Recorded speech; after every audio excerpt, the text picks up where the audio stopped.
गोंदिया जिल्ह्यातील सडक-अर्जुनी तालुक्याअंतर्गत येणाऱ्या सौंदड ग्रामपंचायतचे सरपंच हर्ष मोदी यांच्यावर उपसरपंच रोशन शिवणकर यांनी लावलेल्या खोट्या आरोपांचा पर्दाफाश आज पत्रकार परिषदेत करण्यात आला। मोदी यांनी आज सर्व आरोपांचे खंडन करत पुराव्यानिशी आपले म्हणणे मांडले आहे। सडक-अर्जुनी या ठिकाणी आयोजित पत्रकार परिषदेत सरपंच हर्ष मोदी यांनी उपसरपंच रोशन शिवणकर यांनी केलेले आरोप जनतेत संभ्रम निर्माण करण्यासाठी आणि राजकीय द्वेषातून करण्यात आल्याचे सांगितले। त्यांनी ग्रामपंचायतने केलेल्या विविध विकास कामांचे मूळ दस्तऐवज, आर्थिक व्यवहारांचे बिल आणि कामांची छायाचित्रे पुराव्यांसह जनतेसमोर सादर केली। ग्रामपंचायतच्या कामकाजात कोणताही अपारदर्शकपणा नसून सर्व निर्णय ग्रामसभेच्या सहमतीने आणि नियमानुसारच घेतले जातात असे त्यांनी स्पष्ट केले।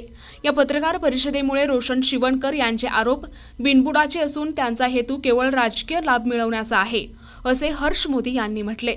सरपंच हर्ष मोदी यांनी निवडून आल्यानंतर 5 वर्षांच्या कार्यकाळात 5 उपसरपंच तयार करून गावचा विकास करण्याचे ध्येय ठेवले होते। गेल्या 3 वर्षात त्यांनी 3 उपसरपंच घडवले। मात्र विरोधी गटातून निवडून आलेले रोशन शिवणकर गेल्या 1 वर्षापासून हर्ष मोदी यांच्यावर अनेक आरोप करून त्यांची राजकीय प्रतिमा खराब करण्याचा प्रयत्न करत होते।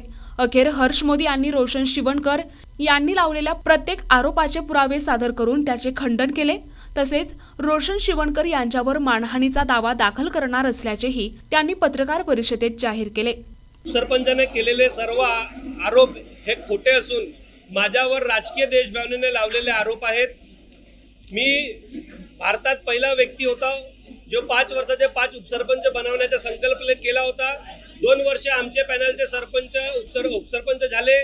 त्यानंतर आमच्या काही चुकीमुळे उपसरपंच विरोधी पक्षाचा झाला आणि उपसरपंच झाल्यानंतर त्या पदाला तो न्याय मिळवून देऊ शकत नाही, म्हणून तो आरोप व्यक्तिगत टीका टिप्पणी करून राहिला।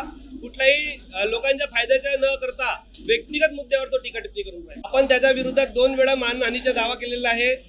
एक मुरुम चोरी प्रकरणात त्यांनी खोटे दस्तावेज दाखवून मानहानी आपण केलेली आहे त्याच्याबद्दल, आणि याच्यापूर्वी पण त्याला जीएसटीच्या वेळेस त्याला आपण मानहानीच्या त्याच्यावर दावा ठोकलेला आहे। त्याच्यानंतर काय उपाययोजना आणि काय कठोर पाऊल राहणार? 100% तुमच्या माध्यमातून सौंदडच्या जनतेला आव्हान आहे, आपण कुठल्याही प्रकारच्या अशा व्यक्तिगत खालच्या पातळीच्या राजकारणाच्या लोकांना व्यक्तीला आपण भाव न देता एक गावाचा चांगला विकास सुजलाम सुफलाम व्हायला पाहिजे, म्हणून आपण एकत्र येऊन एक गावाचा चांगला विकास केला पाहिजे। कारण की लोक सहभागाच्या माध्यमातून ग्रामपंचायतचे कामं होतात आणि यानंतर जर अशा गोष्टी घडल्या तर यानंतर आम्ही सरळ पोलीस स्टेशनमध्ये आम्ही या ठिकाणी तक्रार करणार आहे आणि आमच्या तक्रारचा निवारण नाही झाला तर त्या ठिकाणी ठिय्या आंदोलन आम्ही करणार आहे।